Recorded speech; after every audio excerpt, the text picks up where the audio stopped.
We're going to start right here with someone who starts us off really well every time. Not every time, but sometimes.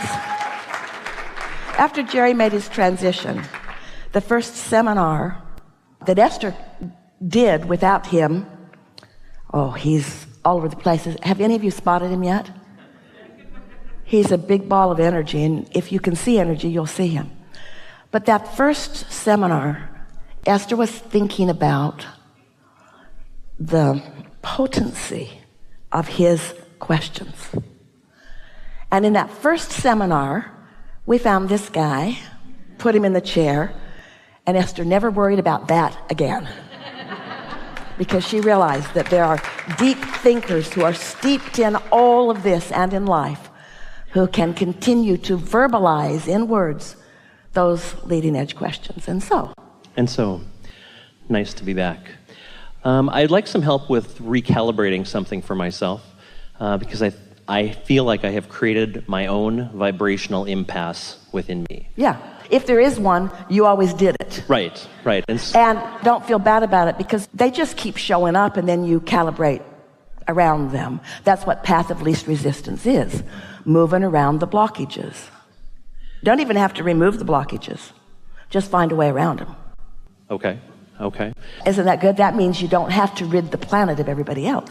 They can still stay. So just a brief review. So when I know you have talked about when someone says they love somebody else, that you're using that person as an excuse or a reason to line up with your source.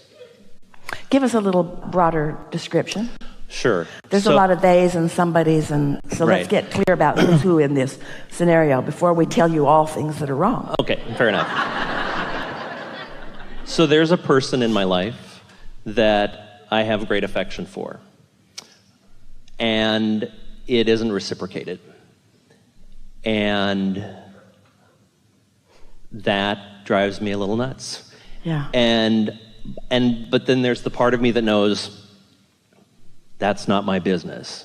That he's going to do what he's going to do, and I don't have any control over it. Yeah. But I still find myself wrapped up in the almost tantruming stage of like, damn it, why not? kind of a thing.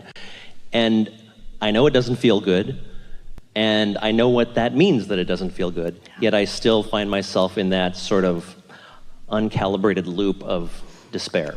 Well, we're going to start in a broad place, and that won't surprise you because we always do. But we want to take this opportunity. We'll help you with this specifically, of course. But we want to take this opportunity to help you all to understand that you proceed under a flawed premise, usually, that does not serve you and never ever will. And that flawed premise is that it matters to me what you think about me. And it also seems to you that if I think this toward you, then you should think likewise toward me. Oh, that's tricky. Because what anyone feels or perceives in any moment in time is way more about what they've been doing and what they've brought their vibration to than anything that has to do with you in this moment. So we want you to consider this just as a really good basis, not just for this question, but for this day. And then we'll go back and walk through this. Think about law of attraction, the law of attraction, and how it manages everything.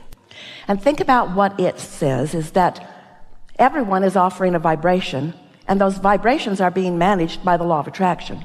The law of attraction is managing all of that. And as the law of attraction is managing all of it, that means that nothing can come to you that is not vibrationally active within you. Which means, as you get a response from someone that isn't pleasing, your awareness of that is active in your vibration. So it's hard for you to get anything else. And it feels to you like if they would just do something different, you would feel better. While we keep saying if you would do something different, you would feel better. And if you would do something different, maybe that very person would be activated in a different way. In other words, maybe you would own the room in a more powerful way and evoke something different. Or maybe someone else through the path of least resistance would just zoom right in and fulfill everything that you want, because you're clear and clean and pure and calibrated in your vibration. You don't have all this know what I don't want mixed in with it.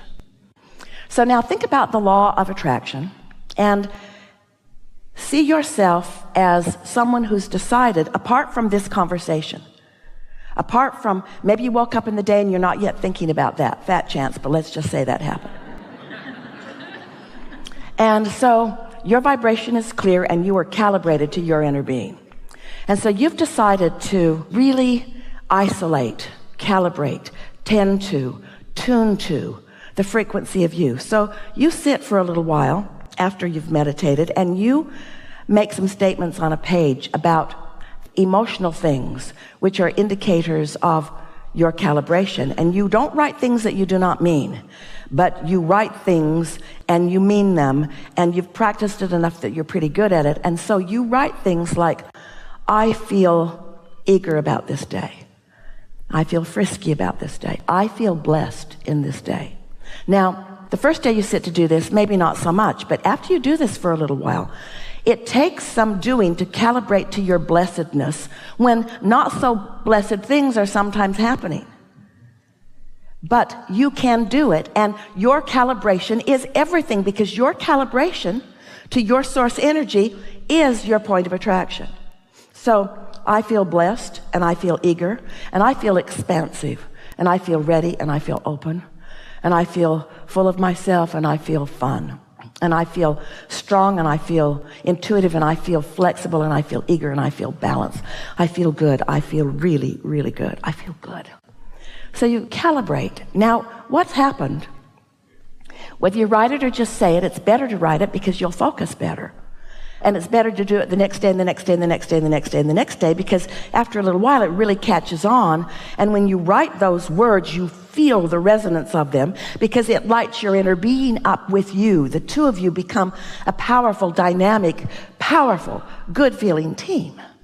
It's the awesome power, or we like to say the awesome pleasure, of non-resistant thought that you've got going on with your non-physical partner. That's a powerful point of attraction.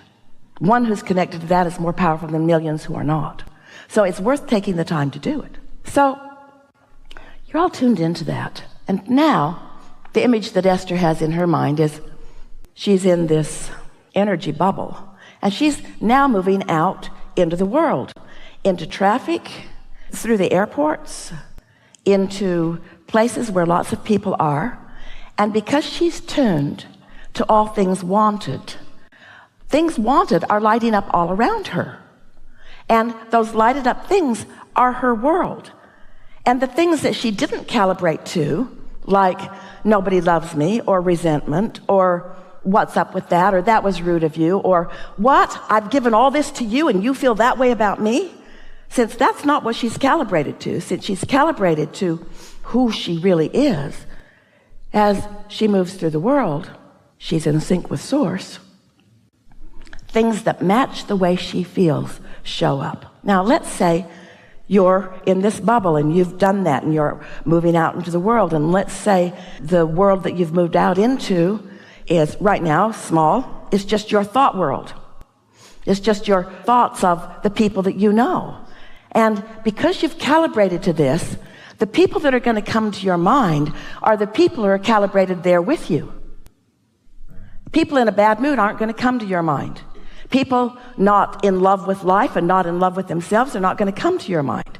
And so just in your thought world, you are already cleaner, purer, more calibrated, but then you move into the day. Then you move into conversations. Just the ideas of who you will reach out to will be about what you're calibrated to.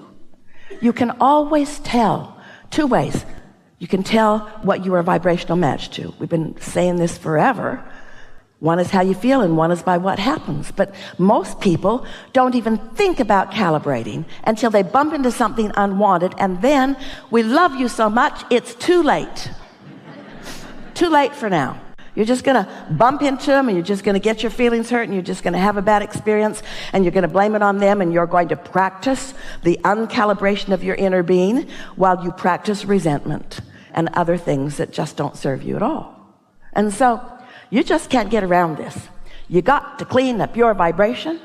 And just because somebody is misbehaving by your standards to you doesn't mean you have to notice it and take it in. So you got to do something about that sensitivity. Well, that's not an easy thing to do, because most humans have been doing it for a very long time. Most of you have been calibrating. Oh, we love you so much, but we love you so much.